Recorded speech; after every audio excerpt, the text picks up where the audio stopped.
Another banger.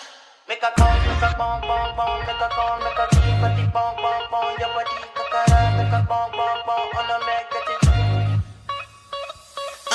Kilo fait en mode chocolat. Fine, fine, oh, bagatelle. Watch your love for like it. Why not more?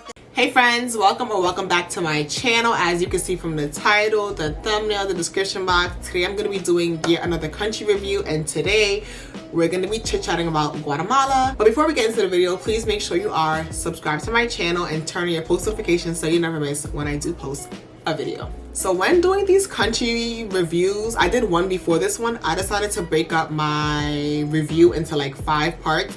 So the first part is going to talk about like the cost, how much it cost me not only to go to the country and how much it cost me like within the country. Next, I'm going to talk about the transportation aspect. Then I'm going to talk about the people in the country.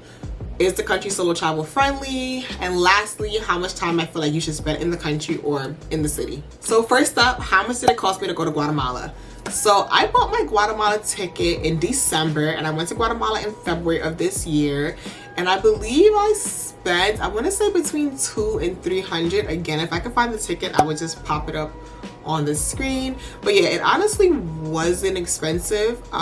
It wasn't expensive at all. I did leave from Georgia, from Atlanta, Georgia, and I flew to Guatemala City. Yeah, it wasn't really that expensive, honestly. So in terms of the cost in Guatemala, I honestly, for some reason, I used to think that Central America meant cheap. Guatemala is not cheap. Well, at least the cities that I went to in Guatemala, they weren't cheap. They're not expensive either, but they kind of give like, you know, I guess regular prices, I want to say. So I stayed in Antigua for a couple of days, and food places in Antigua, they were kind of neck and neck with food prices in Georgia and in New York. I feel like for a meal with like a drink, I was probably spending like $15-20, which is like average here. But I just thought in Central America it would be cheaper, but in Antigua, no, it's just regular prices. In terms of my accommodation, so my time spent in Antigua, I got everything from Airbnb, and those were a bit, you know, on the, I want to say, cheaper side.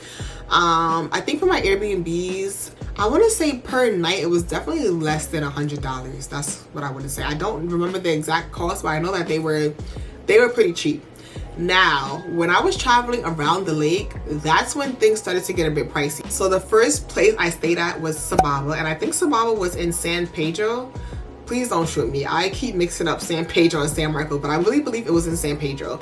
And per night, Sababa was like $150. So for 2 nights, it was like $300.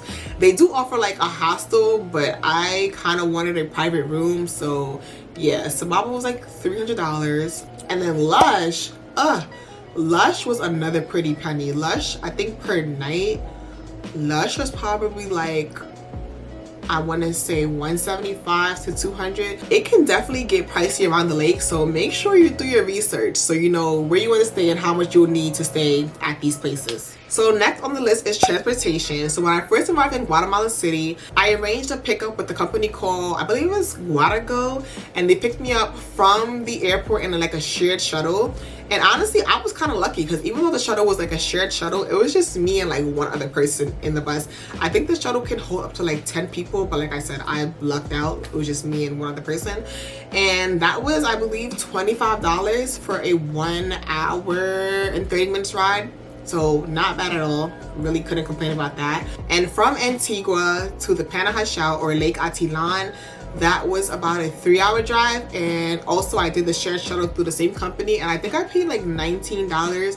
So transportation was basically a steal. Like, you do not need to rent a car. Matter of fact, do not rent a car, because I've watched a whole bunch of stories about people renting cars in Guatemala and it just being bad, the GPS not picking up some off-road places. So yeah, definitely, if you can, do not rent a car. Now, while traveling around Lake Atilan, the main method of transportation is by boat. So I took a shared boat, and yeah, it is the quickest way for you to get from town to town, you know, in a fast manner. So I definitely would recommend you taking a boat. If you don't like boats for whatever reason, you can always take like a tuk-tuk, but that might be a bit more on the costly side. I know when I took the boat from the Panajachel to Sababa, which is in San Pedro, like I said, it It was about a 40-minute boat ride. That's because the boat stops at multiple towns on the way, and San Pedro is like the last stop.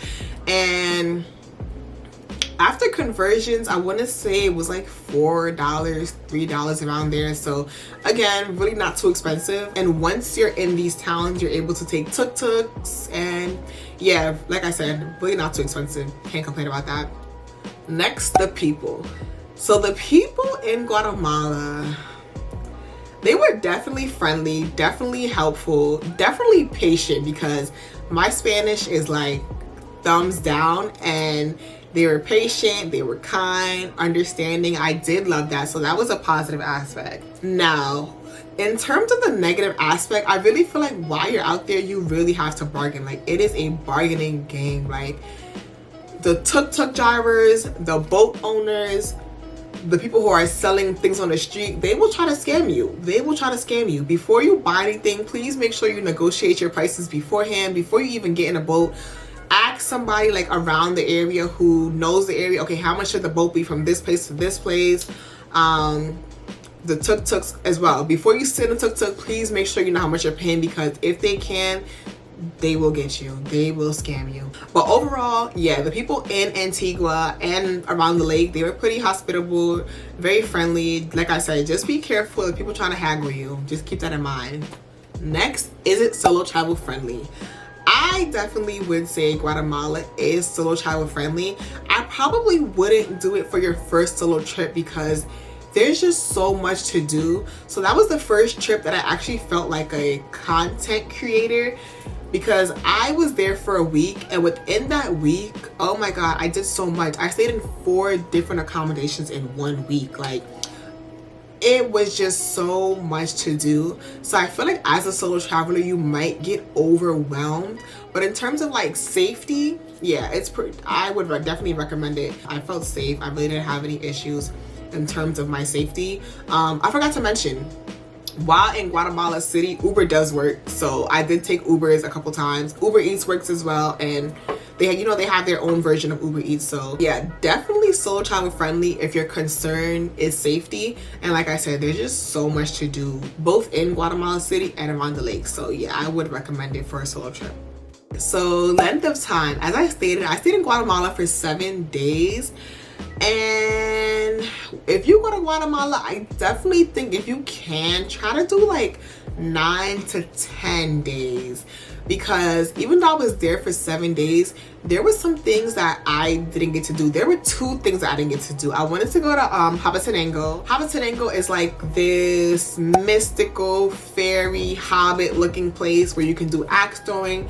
There's this like big famous hand that people go on and take pictures. I wanted to do that. I also wanted to do a chocolate making class or a weaving class, but I just didn't have time. Like, time was of the essence, so I just, picked the things that I felt more strongly about. Honestly, if you're short on time, you can honestly just stay in Antigua. Like, let's say you go to Guatemala for like 4 days. There's a lot to see and explore just in Antigua itself, so you'll be fine. But in terms of if you're adding Lake Atilan, I think you need a minimum, just like a minimum of 6 days. Between 6 and 10 days would be perfect.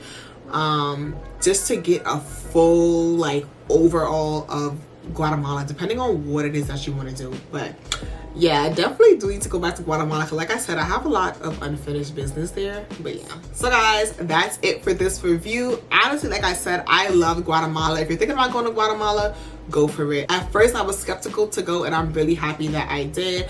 I definitely will be going back to Guatemala, because like I said, I have a lot of unfinished business there.